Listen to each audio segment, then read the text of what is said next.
Millet வந்து ஒரு புளி பணியாரம் செய்யலாம். அதுக்கு சோளம், வெள்ளை சோள மாவு 2 கப் போட்டுக்கிறேன். தயிர் 1 கப் போட்டுக்கலாம். தண்ணி 1/2 கப் ஊற்றிக்கலாம். சால்ட் கொஞ்சம் போட்டுக்கலாம் தேவையானது. இதை நல்லா கலந்துக்கலாம். மாவு நல்லா கரைச்சாச்சு.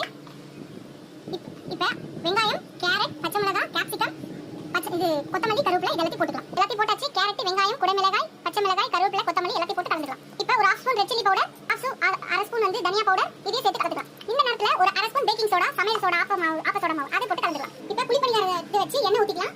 இப்போ எண்ணெய் வச்சாச்சு. எல்லாத்துலேயும் கொஞ்சம் கடுகு, கொஞ்சம் வெள்ளை எள்ளு எல்லாத்தையும் போட்டுக்கலாம்.